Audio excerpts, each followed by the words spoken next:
अस्सलाम वालेकुम फ्रेंड्स, ये मॉर्निंग बिकम्स इलेक्ट्रा का 4th पार्ट है। और अगर आपने इसके पहले 3 पार्ट्स नहीं देखे तो लिंक नीचे डिस्क्रिप्शन में है, वहां जाकर चेक कर लें। 1 साल गुजर चुका है और इस वीरान मैनन हाउस के बारे में लोगों का ख्याल है कि यहाँ मैनन हाउस के घर वालों की रूहें रहती हैं। और ओरिन और लवीनिया भी 1 साल के बाद मैनन हाउस में वापस आते हैं। इस गुजरे हुए 1 साल ने इनके जो चेहरे के खदोखार और उनके नकूश को मज़ीद अपने पेरेंट्स से बहुत ज़्यादा मुशाबहत दे दी है। लवीनिया अब मुकम्मल तौर पर क्रिस्टाइन की तरह दिखाई देती है और ओरिन एज़रा का अक्स दिखाई देता है। ओरिन के साथ लवीनिया का बर्ताव बिल्कुल एक माँ जैसा है, लेकिन ओरिन के दिलो दिमाग में क्रिस्टाइन की यादें आज भी जिंदा हैं। लवीनिया चाहती है कि ओरिन पास्ट को भूलकर अपने प्रेजेंट में जिए। घर के दरो दीवार पर लगे मैनन फैमिली के पोर्ट्रेट्स लवीनिया को भी गुजरे दिनों की याद दिलाते हैं। इसे लगता है कि ये तस्वीरें इसकी तरफ देख रही हैं। ओरिन को अपने साथ ना पाकर लवीनिया ओरिन को आवाज़ देती है। वो दरवाजे पर आता है और कहता है कि वो स्टडी रूम में है, क्योंकि वो महसूस करता है कि इसकी माँ वहाँ इसका इंतज़ार कर रही है। मैनन हाउस की तमाम रूहें इसे इस घर में चलती फिरती दिखाई देती हैं। इसे अफसोस है कि अब वो माँ से माफ़ी मांगने के काबिल भी नहीं रहा। वक्त रेत की तरह इसके हाथ से फिसल गया और वो कुछ भी नहीं कर सका। खुद को इस अजियत से निकालने के लिए वो कहता है कि वो अपने बाप एज़रा का बेटा है, मैनन फैमिली का एक फ़र्द, और अब लवीनिया ही इसके लिए सब कुछ है। लवीनिया कहती है कि पीटर और हैज़ल की दोस्ती और मोहब्बत के सहारे वो फिर से नई ज़िंदगी की शुरुआत कर सकते हैं, लेकिन ये लफ्ज़ मोहब्बत अब ओरिन को ज़हनी अजियत देता है कि इसी एहसास के ज़ेरे असर वो लवीनिया से क्वेश्चन करता है कि इसके और लवीनिया के पास अब क्या हक रह गया है कि वो किसी से मोहब्बत करें। इसे लगता है कि क्रिस्टाइन की मौत के बाद लवीनिया बिल्कुल क्रिस्टाइन जैसी हो गई है और इसका वो इजहार अब वो लवीनिया से करता है। लवीनिया ओरिन के ये ख्यालात सुनकर परेशान हो जाती है और कहती है कि क्रिस्टाइन एक बेवफा औरत थी और एक कातला भी, और ऐसी ही मौत उसका मुकद्दर थी। और ओरिन खुद को इसकी मौत का जिम्मेदार मत समझे और इस एहसास गुनाह से बाहर निकल आए। इसी दौरान पीटर की आमद होती है। लवीनिया पीटर से शादी की बात करती है और ये कि वो ओरिन को अपने साथ रखेंगे। लवीनिया ओरिन की इस जहनी हालत का जिक्र भी करती है जो ओरिन पर हावी है, जिसके ज़ेरे असर वो खुद को अपनी माँ का कातिल समझने लगता है, और ये भी कि अब हैज़ल को ओरिन की इस हालत से निकलने और दोबारा एक नॉर्मल ज़िंदगी की तरफ लाने में मदद करनी होगी। लवीनिया और पीटर की ये जो दोस्ती ओरिन को बिल्कुल अच्छी नहीं लगती और वो दिल में हसद महसूस करता है। ओरिन का ज़्यादातर वक्त अपने स्टडी रूम में गुजरने लगता है। वो कुछ लिख रहा होता है, लेकिन लवीनिया को अंदर आते देखकर अपनी लिखी हुई तहरीर को छुपा लेता है और कहता है कि वो जुराइम और सज़ा के मौजू पर ला की बुक पढ़ रहा है। दिन की रोशनी में भी वो लैंप की रोशनी में काम करता है, जो ये जवाब देता है कि दिन की रोशनी इसे बिल्कुल अच्छी नहीं लगती। हत्ता कि हैज़ल की आंखों में अपने लिए मोहब्बत उसे एक कातिल के लिए मोहब्बत महसूस होती है। इसकी जहनी शिकस्त इस हद तक पहुंच चुकी है कि इसे लगता है लवीनिया भी इसे क्रिस्टाइन की तरह छोड़कर पीटर के साथ चली जाएगी। फिर खुद ही लवीनिया को बताता है कि वो क्या लिख रहा है। मैनन ख़ानदान के जुराइम की दास्तान, उनके जुराइम की स्टोरी, जिसमें सबसे ज़्यादा जिक्र लवीनिया का है। वो लवीनिया को पीटर से शादी करने से रोकता है और कहता है कि इसने अपना एतराफ़े गुनाह लिख लिया है और अगर लवीनिया इसे छोड़कर गई तो वो सबको बता देगा।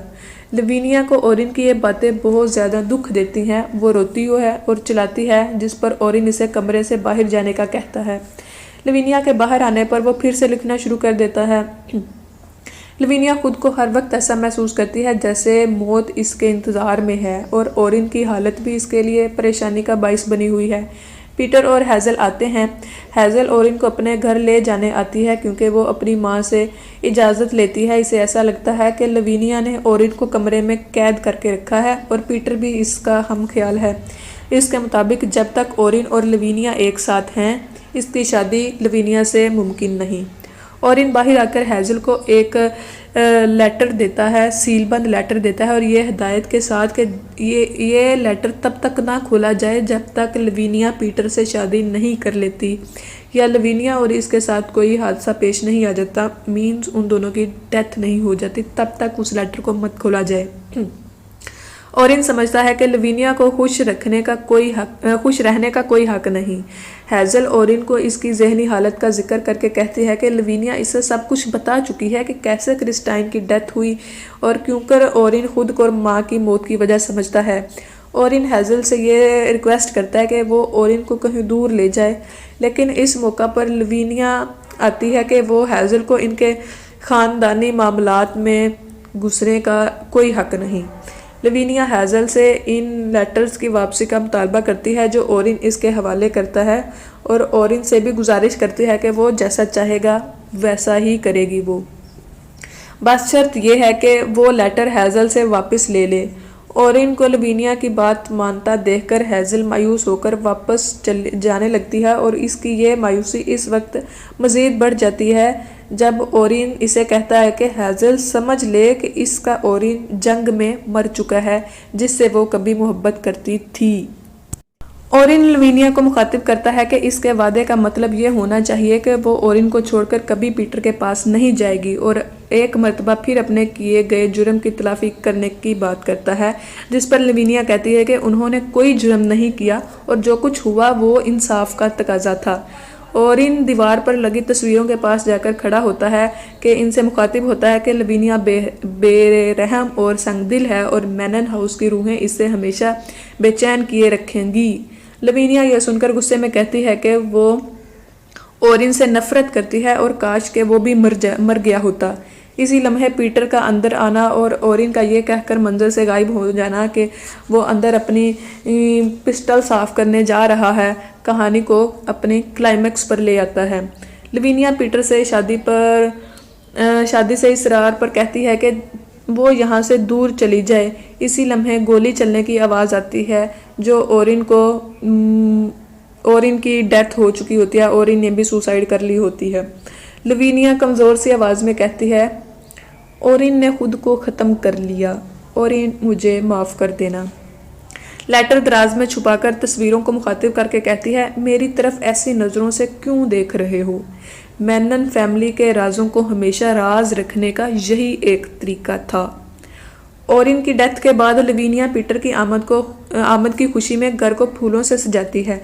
पीटर के आने से पहले हेज़ल आती है और कहती है कि ये सच नहीं है कि ओरिन की मौत एक हादसा थी, बल्कि लवीनिया ने इसे खुदकुशी पर मजबूर कर दिया था और वो लवीनिया को पीटर से शादी की इजाज़त नहीं देगी क्योंकि वो दोनों एक साथ कभी खुश ज़िंदगी नहीं गुजार सकेंगे और खुद से और अपनी माँ से पीटर की लड़ाई का जिम्मेदार भी लवीनिया को मानती है। इस पर लवीनिया गुस्से में आकर हेज़ल को जान से मारने की धमकी देती है और वहाँ से जाने से पहले हेज़ल लवीनिया को बता देती है कि वो पीटर के इल्म में लेटर की बात ला चुकी है।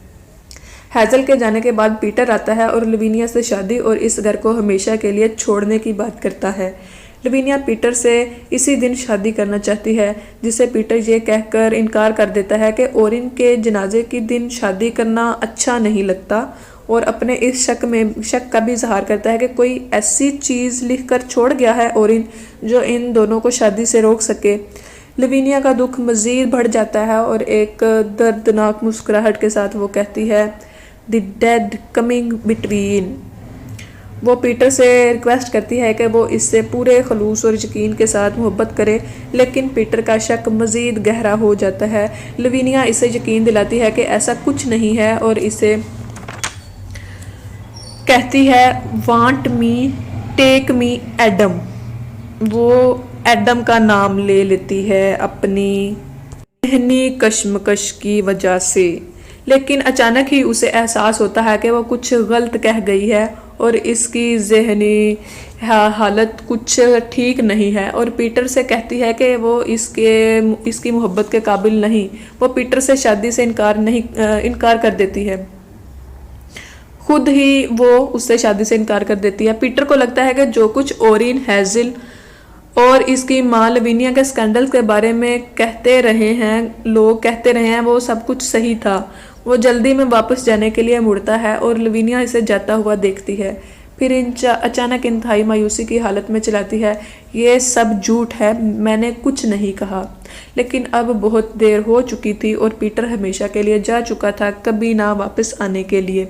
लवीनिया अंदर जाने के लिए मुड़ती है, गोया वो भी अब वही करेगी, वही राह इख्तियार करेगी जिस पर क्रिस्टाइन और ओरिन जा चुके हैं। लेकिन वो अपनी बाकी ज़िंदगी मैनन हाउस में अकेले गुजारने का फ़ैसला करके अपनी सज़ा खुद तजवीज़ करती है। वो ऐलान करती है कि वो बाहर की दुनिया में कभी वापस नहीं आएगी। मैनन हाउस का मुलाजिम सेठ इसके हुक्म पर दरवाजे और विंडोज सब बंद करने लगता है। फूल उठाकर बाहर फेंक दिए जाते हैं। पोर्टिको पर कुछ लम्हे खड़े होकर लवीनिया दिन की रोशनी को देखती है, जैसे आखिरी बार इसकी आंखें ये रोशनी देख रही हों। इसके अंदर जाने पर मैनन हाउस के दरवाजे हमेशा के लिए बंद कर दिए जाते हैं, गोया जिंदगी इन दरवाज़ों के बाहर ही रह जाती है और अंदर मौत है।